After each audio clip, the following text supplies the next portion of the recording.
আর এই মুহূর্তে যে খবরের দিকে নজর রাখবো, রাজভবনের সামনে বিজেপির ধর্ণা, ভোট পরবর্তী হিংসার প্রতিবাদে ধর্ণা। উপস্থিত তাপস রায়, কৌস্তব বাগচি এবং তন্ময় ঘোষ, অসীম সরকার। রাজভবনের সামনে বিজেপির ধর্ণা, ভোট পরবর্তী হিংসার পর এই ধর্ণা, ভোট পরবর্তী হিংসার প্রতিবাদে এই ধর্ণা হচ্ছে রাজভবনের সামনে। উপস্থিত রয়েছেন তাপস রায়, কৌস্তব বাগচি, তন্ময় ঘোষ, অসীম সরকার।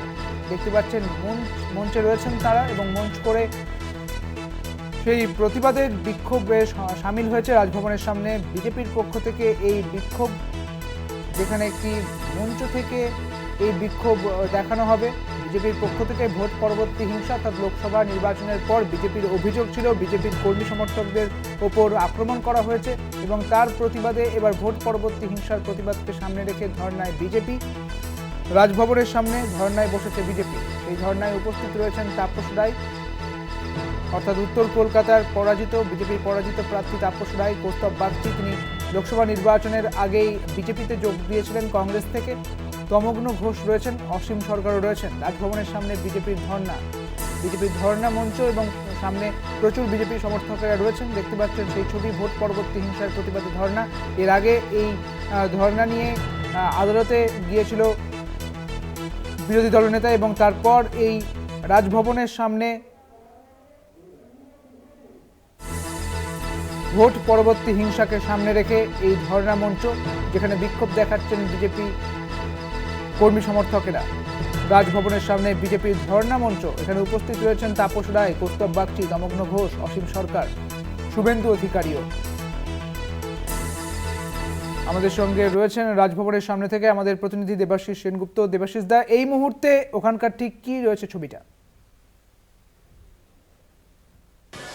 দেখো, এই মুহূর্তে এখানে ভোট পরবর্তী হিংসা এবং সেই হিংসা নিয়ে রাজভবনের আগে বিরোধী দলনেতা এবং যারা আক্রান্ত হয়েছে সেই সমস্ত মানুষজনকে সঙ্গে নিয়ে কিন্তু রাজভবনে যেতে গিয়েছিল, কিন্তু অভিযোগ হচ্ছে রাজ্য পুলিশ তাদের যেতে দেয়নি এবং তারপরে সেই বিষয়টা নিয়েই কিন্তু আদালতের দ্বারস্থ হয়েছিল এবং আদালতের অনুমতি নিয়ে আজ বিরোধী দলনেতার নেতৃত্বে প্রায় ৩০০ মশক কিন্তু যারা রয়েছেন সেই ভোট পরবর্তী হিংসা রাজ্যের বিভিন্ন প্রান্তে আক্রান্ত, তাদেরকে নিয়ে কিন্তু আজকে ধর্নায় বসেছে। এবং এই ধর্নায় মূল যে বিষয়বস্তু হচ্ছে পশ্চিমবঙ্গের নির্বাচন আর হিংসা সমর্থক কেন, রাজ্যের গণতন্ত্র বিপন্ন। এখানে যেমন একদিকে বিরোধী দলনেতা শুভেন্দু অধিকারী রয়েছেন, পাশাপাশি কিন্তু এখানে রয়েছেন কিন্তু যে সমস্ত আক্রান্ত মানুষজন, সেই আক্রান্ত মানুষজন কিন্তু এখানে রয়েছে। অর্থাৎ যে সমস্ত পরিবাররা বিভিন্নভাবে রাজ্যের শাসক দল, অভিযোগ রাজ্যের শাসক দলের কিন্তু যারা হাতে আক্রান্ত হয়েছে, কেউ তার বাবাকে হারিয়েছে, কেউ তার ভাইকে হারিয়েছে, এই ধরনের যে সমস্ত মানুষ তারা কিন্তু আজকে এসছে।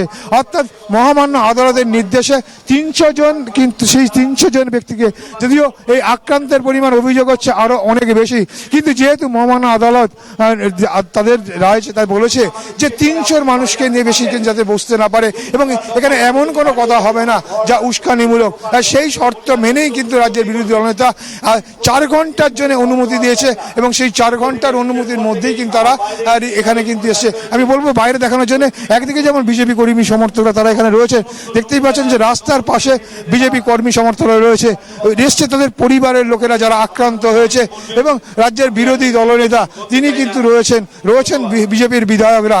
অর্থাৎ সব মিলিয়ে আজকের এই মহামান্য আদালতের নির্দেশে এই যে ধর্ণা, সেই ধর্ণাটা একটা প্রতীকী ধর্ণা, কিন্তু প্রতীকী ধর্ণা হলো মানুষের এখানে অভিযোগ হচ্ছে এই ভোট পরবর্তী সন্ত্রাস না, এই সন্ত্রাস কিন্তু তাদের প্রতিনিয়ত সন্ত্রাস।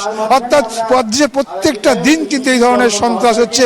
অর্থাৎ এই সন্ত্রাসের মূল বিষয়বস্তু হলো যে যাতে শাসকদের বিরোধী যাতে কেউ না করতে পারে, বিরোধিতা না করতে পারে, তাই আগাম তাদেরকে ভয় দেখিয়ে রেখে দেওয়া এবং তাদেরকে দমিয়ে রেখে দেওয়া। আর এটা কেবল নির্বাচনের মধ্যেই খালি সন্ত্রাস হচ্ছে এমনটা নয়, প্রত্যেক বছর প্রতিদিন ধরে কিন্তু এই সন্ত্রাস রাজ্যের বিভিন্ন প্রান্তে শাসক বিরোধী যারা রয়েছে তাদের বিরুদ্ধে করে, তাদেরকে ভয় দেখানো হয়। নির্বাচনের সময় তার মাত্রাটা একটু বাড়ে, এমনটাই কিন্তু অভিযোগ হচ্ছে বিজেপির যে সমস্ত এখানে নেতৃত্বে যারা বক্তা রয়েছে তাদের বক্তব্যের মধ্যে সে কথাই উঠে আসছে। সুদীপ্ত, বেশ অনেক ধন্যবাদ দেবাশিস তোমাকে। আমাদের সঙ্গে ছিলেন আমাদের প্রতিনিধি দেবাশিস সেনগুপ্ত। আপনাদের জানিয়ে রাখি, রাজভবনের সামনে আজ বিজেপির ধর্ণা মঞ্চ। ভোট পরবর্তী হিংসার ঘটনাকে কেন্দ্র করে এই ধর্ণা মঞ্চ রাজভবনের সামনে বিজেপির।